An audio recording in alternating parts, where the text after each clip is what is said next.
The original HTX was my favourite fingertip mouse for a long time, but it felt just a hair too wide for it to remain in that spot for too long. And when I heard that the HTX Mini was coming, I knew I had to pick it up. Let's see if it's as good as I hoped it would be.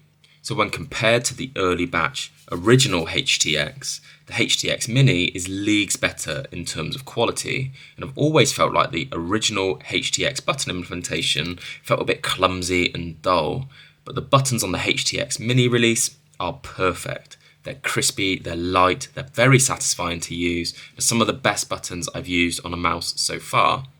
The front clicks are mechanical, the scroll wheel actuation doesn't feel too stiff. I can spam it in game if I need to. The scroll motion feels well balanced, it's not too stiff, it's not too loose. It's kind of somewhere in the middle, and I think it makes a huge difference when a mouse nails the button implementation. I feel like the HTX Mini is a good example of that. Let me just demonstrate that for you now, and I'll try and show you against the previous iteration. So the black mouse is the original HTX, and the white mouse is obviously the new one.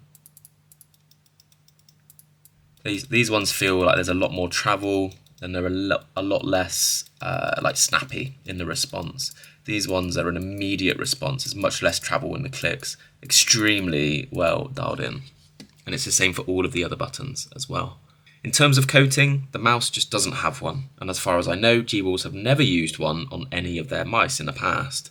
When I mentioned the lack of a coating in my first tweet over on Twitter, my profile will be linked in the description if you're interested in following me, they said that they made the decision to not use a spray coating to avoid the potentially harmful effects of paint to your body, that the dimpled texture of the mouse provides some grip due to its shape, and that the dimples allow your fingers to have better blood circulation while gripping the mouse.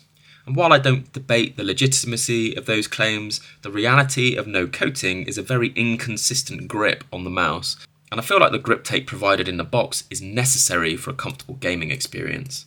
They also mentioned that the lightweight clay could be used to provide additional grip, but the clay always felt like a gimmick to me, and I expect the shape of the clay would change slightly each time you use it, and therefore I'm not personally interested in trying it. Weight balancing is a weird one with this mouse because essentially it isn't done very well. The back half of the mouse is pretty much completely empty, which puts a lot of the weight further forward towards the front. But because the weight is so low, at a staggering 27 grams, and because I tend to hold the mouse from the front where the weight is, the poor weight balancing isn't really noticeable to me if I'm in the way that I hold it. But your experience may differ if you grip the mouse towards the back of the shell. So something else that the enthusiasts will really enjoy seeing is the sensor placement. It's really far forward, it's just below the scroll wheel, and it feels really nice and responsive. It makes your aim feel just a little bit more crispy and snappy. You might have to turn the sensitivity down when you use this mouse slightly to accommodate for that higher sensor placement, but I personally really enjoy a higher sensor placement on my mice. It just feels a little bit more responsive. That's also really nice to see on this mouse. Something that I didn't expect to notice while using this mouse was that its lightweight makes the feedback of your playing surface very exaggerated and noticeable. So if you're using a slightly textured pad, you'll probably feel the texture through the shell of the mouse.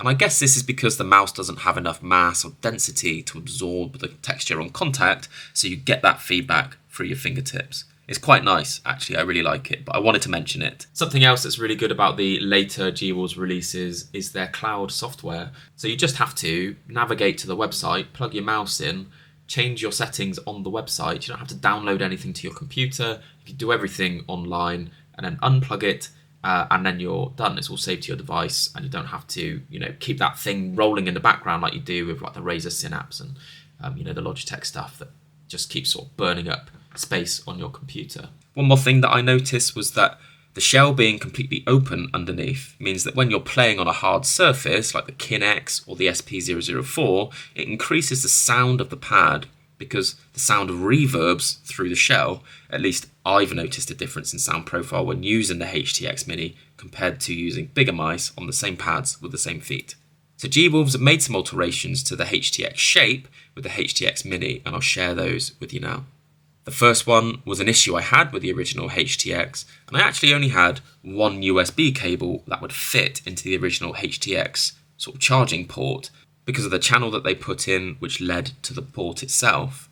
With the HTX Mini, they stripped back all of the surrounding plastic, and I can use any USB-C cable to plug it in and charge it up. This is such a great quality of life change for this iteration of the HTX Mini. One of my pet peeves with a new mouse is when it uses a specific USB cable. I've got so many mice knocking around. If I want to charge it up, I just want to grab a cable, plug it in, and I want it to work. And I love to see that this is now the case with the HTX Mini. So the next thing I want to mention is the extremely aggressive click profile. The outside edges are extremely aggressively tilted to prevent your fingers from slipping off the side of the buttons. And it feels great to me, and it's a nice touch on this release. And although the mouse is small, what little hump profile there is, it tapers off super fast and deep into mouse 1 and 2. This feels nice and exaggerated to me, and the click button height is insanely low as a result. It's almost touching the playing surface, and it feels great in use. So in terms of the sides of the mouse, they're really well crafted for a fingertip grip.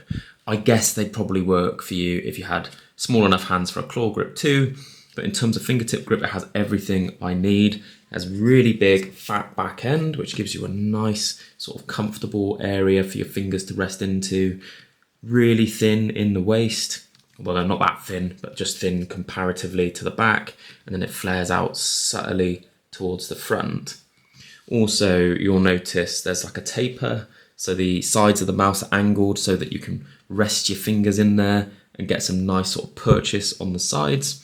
And all in all, everywhere I put my fingers on the sides of this mouse, I get really nice sort of comfortable anchor points when I have the grip tape installed. Without the grip tape, as I've already described, my fingers kind of slip and slide over the little bumps that they put in there. So when the HTX Mini arrived, I was expecting it would be too small for me to claw grip, and I was right. The mouse really is tiny for me with 21 by 10.5 centimeters hands. It is only really usable for me in a fingertip grip. If I pull it back, I can only just get it in a claw grip, but you can see that's not going to be comfortable for me in use, and I much prefer using it a little bit further forward in my hands like so.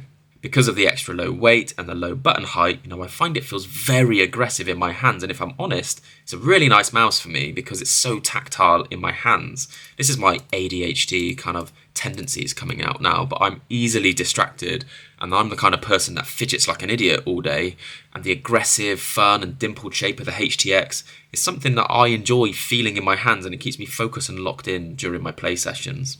All of the different shape that you get in these different areas, things that I like to just kind of fiddle with in between my gunfights as I'm moving around the map. It's really nice. Lots of different options for you where you hold the mouse on the HTX Mini. So while I've been glazing the HTX Mini in this review, I only use it for gaming and specifically first-person shooters. And this is where a light mouse really shines, in FPS gaming. I don't use it for work or for productivity because I find the light weight to be almost unnecessary and a bit of a hindrance in those situations, mostly because during work I'll navigate myself in a document and then I'll type and then I'll go and pick it up and then I'll type, and when I do that, if I don't grab it properly and I'm using a hard surface, a slight knock or a little hiccup in trying to grab the mouse can almost yeet it off my desk. It's a small thing, but I thought it was worth mentioning. Wolves is a really special brand and one that enthusiasts really enjoy. It's a brand that I get genuinely excited to cover, but there are a few things that I want to say that you might want to know if you're planning to buy one of their mice.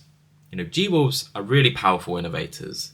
They don't shy away from trying new things, including pushing the boundaries of what's possible with both weight and shape. They're making massive strides in the quality of their products too, and that's all objectively true. So with that said, buying one of these mice feels like you're buying a hamper. They undeniably put too much in the box, and their mice are really expensive as a result. Their marketing also feels pretty predatory, which isn't uncommon in the peripheral space, let's be honest, but they often announce blind purchases, where if you buy the mouse before it's even fully revealed, you get a big discount. The reason why people do this, myself included, is because their mice are too expensive when they aren't on discount, so it's a bit of a catch-22. I personally think G-Wolves should give us an option to buy their products without all the extra weird stuff in the box. So I don't need 2 sleeves with every purchase, or a Wolf fridge magnet, or a bucket's worth of clay that I have no interest in using. So I wish G-Wolves would remove all of that stuff from the box, give us an option to buy it in an OEM kind of offering, and let us buy it for £100 to £120.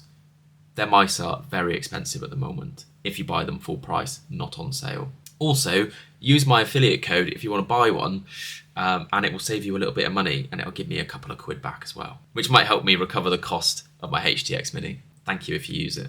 And holy hell, that was cathartic. So let's finish on some good bits then. So with all of that said, good bits, negatives aside, their mice are genuinely sick. And I'm really impressed with the last 2 mice I've bought from them. The HDR and the HTX Mini have been wicked, and it feels like you're not just buying a mouse with G-Wolves, you're buying an experience with the way they feel to use in-game being so different to other mice on the market. So if you're still interested in buying the HTX Mini after hearing those good bits and the bad bits, I'll leave a link in the description below to the G-Wolves store. I'd recommend you look on Amazon for it too, because you'll get a better sort of customer experience there if you need to return the product. All right, thank you for being here. Take steady now. Peace out. Bye-bye.